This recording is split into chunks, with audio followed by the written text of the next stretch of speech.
What is up, Hexicans and Pulsinators? Welcome back to another video. 2 more weeks, right? That's the long joke that we've been having. But at this point, guys, you've been waiting for Pulsechain for 2 years now. We're almost to testnet version 4. Are we going to go to testnet version 5? I have no idea. Some people are even speculating testnet version 4 could be the mainnet. But at the end of the day, it's better safe than sorry. Imagine a scenario where Pulsechain launches and there's some exploit or glitch that's really going to hurt adoption. So stay to the course. You've been waiting 2 years. You can wait another few months. All right, a lot of various topics to get into. And if you guys want to help the content, help the community, smash the like button. It's free and it just gets this video out to more people. So God bless you for that. So a really smart community member, your friend Sami, put this out. And he said, I calculated the buy and burn effect for PulseX. Right? The more volume that happens on this exchange PulseX, if you don't know what the buy and burn is, you need to listen up. The more volume that happens on the exchange, the more deflationary, the more of the token that is deleted. On basic economics, look at a chart of supply and demand. If demand stays the same, and if this DEX, if this decentralized exchange is successful, which I totally believe it will be, the demand will only increase, to a certain threshold. So this buy and burn is a supply shock, which only positively affects the price. If PulseX becomes the number 2 DEX in the crypto space, like PancakeSwap, this is basically PancakeSwap is equivalent to PulseX, but PancakeSwap is on something called Binance Smart Chain. And if it's equivalent to that, it buys back 25 million per year. It takes the number 1 spot to beat Uniswap, which we don't have to do that. That'd be glorious, but I'm not anticipating it to do that. It buys 250 million per year. Note that wallet that ends in D01 has $1.4 billion. I think this is the top sacrifice address at a 100x gain. Okay? So if there is a 100x and this guy has 1.4 billion, do you think he's not going to cash out any? As the gains increase, there's going to be dips. That's just how these markets work. But I want to show you how we could potentially launch on Pulsechain with a 68x on Pulsechain and a 22x on PulseX. These are using numbers from the testnet. So that's like what I was just saying. Richard Hart, PulseX version 3 testnet is now showing dollar figures in mock test DAI. DAI is the stable coin of choice on the network right now. It's an algorithmic stable coin. So unlike Tether, which has a centralized party behind it, Tether.io, and USDC, which has a centralized party behind it, Circle, DAI is an algorithmic stablecoin. So we believe it will have value on the Pulse chain. And that's why the origin address is holding, out of all the stablecoins, he's holding hundreds of millions in DAI. So you can see these figures. Look at the volume over the past 24 hours. And granted, this is the testnet. But to be able to transact on the testnet, you have to have sacrificed. So this is real value. $400 million in 24-hour volume on Pulse, $200 million on DAI, $150 million on PulseX. And based off these prices and the current liquidity of the testnet, which, to be totally transparent, could change when it launches, there's going to be tons of people flowing into the network just to claim their airdrop. Maybe they use the network, maybe they don't. So these numbers aren't totally accurate. But the numbers we have right now, Pulsechain is 0.0068. So this is a 68x at launch, right? The sacrifice balances were 0.0001. Imagine that, a 68x launch. And PulseX is a 22x launch. Now, these are crazy numbers, guys. And if we launch at anything near these numbers, you can expect a massive dip. I might even take a little bit of profits. A 68x at launch is crazy. And the sacrifice wallets that have 2.5x volume multiplier for each 1 token, the majority of people got. These whales that sacked millions got 2.5x your tokens. So not only did they sack millions, but they're getting 2.5x their tokens. And if it launches at a 68x, these people that sacrificed $1 million are going to be, closing in on 10 figures, right? What are you going to do there? Take profits. But that's a good buying opportunity for people that missed the sacrifice. And this guy's speculating. Let me know your thoughts in the comment section below. Anyone else think that Richard Hart might try and pull the plug on the highest of stakes documentary? due to it being filmed when he was outrage marketing, and now he is back to himself and might prefer people to see more of the real him, maybe more filming. Personally, I think this is a great idea.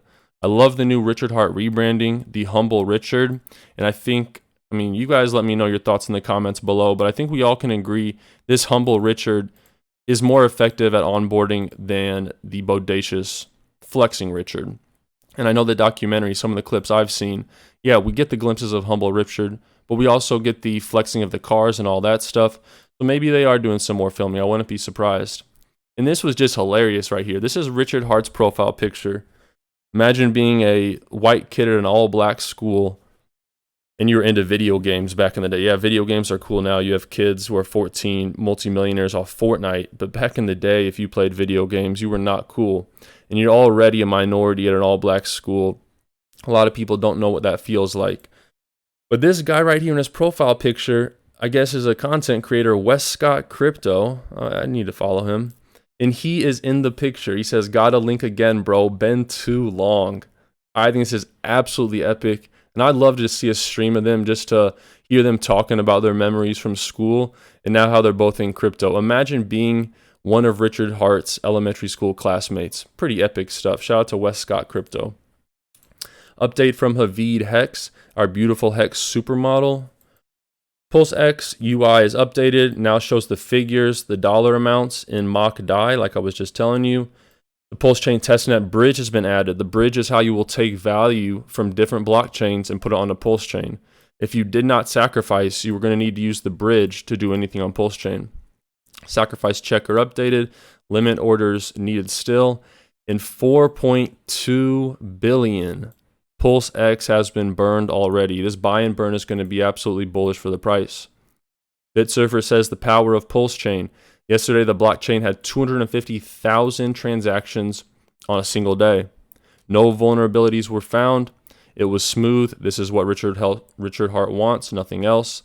PulseX will be as flawless as Hex. I do hope that is true. And you can see the chart of the transactions steadily goes up. This is from April 8th. I'm curious what it is today. Autodog shows some updates from the GitLab. The GitLab is basically the website for programmers and developers where you can see them actually updating the code in real time. And as of 3 days ago, we see 2 versions of the testnet being updated. So it's good to see progress. X McKenzie says, "No, I didn't miss Pulsechain Sacrifice, but I'm more bullish on PulseX. Lastly, I don't care about short-term price action." Exactly. If you guys are looking to sell in a month or 2 after launch, maybe it pays off, maybe it doesn't. But for tax reasons and just because I believe in the project, I'm definitely going to be holding a lot longer than a couple months. But in the first year, and give me a thought in the comments below. In the first year, this is the question. Do you think Pulsechain outperforms PulseX or PulseX outperforms Pulsechain? Give me a thought in the comments as to why, which one. Now for a great clip from Jake Sharp on the security risk during Pulse launch. What are your concerns for people from an operational risk standpoint during this launch, especially when FOMO is kicking in? Where are the mistakes going to kill them? Simplest thing people can do without getting too complex is 1, don't store your seed words online. When people say that, what they mean is don't store it in an email draft that you send to yourself. Don't store it in a Google Drive folder. Don't store it in your iCloud photos. Don't store it in your photos on your phone. Don't store it in your iPhone notes that get uploaded to iCloud. That's what they mean when they say online. So ideally, just for very simple stuff that people can implement, write down your seed words physical and keep them somewhere physical. So it's very important not only to be secure with your crypto wallet, but be secure with the keys to that crypto wallet. Another good clip, how to quickly use bridge money in Pulsechain. Revoke the token approval, and on the Pulsechain side, you want to use the wrap. So the rule is on the Ethereum side, revoke the token approval, and on the Pulsechain side, you want to use the wrapped USDC that you got or whatever wrapped asset that you got and swap it into real crypto as quickly as you can. If you're dollar cost averaging, it can be a 2-week window. Just try to do it as quickly as possible. So Hex, PulseX, Pulsechain, other assets on Pulsechain, whatever move you want to make. So the token approval is one attack factor, and then the second one is just being in wrapped USDC on the Pulsechain. You want to just swap that into real crypto, so that if the bridge does get drained, it doesn't matter because you don't hold that anymore. Gotcha. Essentially, you don't hold that anymore. You don't want to be holding wrapped USD coin because we don't know if USD coin, because there's a centralized entity circle behind it, we don't know how much value, if it will have any. And How to Pulse says, hold up, we all heard version 3 testnet was the last testnet. And this is what I was speculating on early. So what if version 4 is a masterful disguise for mainnet? Do you guys think this could be a potential option? Let me know your thoughts in the comments below. Saturday Pulsechain updates. Testnet 4 is likely to be a scenario. I just told you 4.2 billion PulseX was burned. This was as Saturday, so almost a billion PulseX has been burned in just, today's Tuesday, in the past 3 days. Total on all the testnets, we have 130 million transactions, 42 million wallets, because that's the entire Ethereum system state. And imagine, guys, only 130,000, 150,000 people sacrificed total. Compare 150,000 to 42 million wallets on Ethereum, 52,000 daily average transactions. Crazy metrics. This guy says Pulsechain will do a 500x in the first year. He's on his Moon Boy stuff. A 500x would be absolutely absurd. But like I was asking you earlier, do you think Pulsechain or PulseX outperforms? And let me know why. And then take a look at the PulseX Pulsechain pair on Pulsechain testnet. The PulseX buy and burn is in action, gobbling up PulseX and burning it.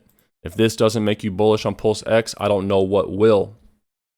A good clip here from one of the biggest crypto YouTubers who, all respect Ivan on tech, he actually talks about Pulsechain, unlike a lot of these other big influencers like BitBoy Crypto who have been in the project, but they aren't as vocal about their positions. Take a listen. What do you think of Richard Hart announcing Pulsechain going to version 4 testnet? Good, new developments, new testnet. I don't really care exactly when it launches. Obviously, I want it to launch as soon as possible, but the most important thing is that it works. No bugs, 100% uptime, just like he likes it.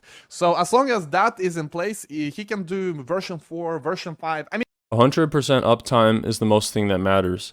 Just like I was saying, and like what Ivan just said, we don't care when it launches. We've been waiting so long. You don't want to rush a launch out, have an exploit or a bug, because that's just going to be a massive, massive cut to adoption. And it doesn't mean the project will fail, but it's never a good look. And Richard Hart, a man who cares about his legacy to the utmost priority, doesn't want to launch a project and then have some exploit because there's already so many haters, so many people calling him a fraud. He doesn't want to have a failure and an exploit in this project because then he's going to hear that much more from those people. A great clip here from Richard Hart from 2018. I will try and find out where Ivan has gone. His stream dropped as soon as we started. Oh, my dog's coming to visit. How apropos. Hope you guys like the TikTok of little feet. Puppy, please quit running laps. You're fit already, buddy. You don't need exercise.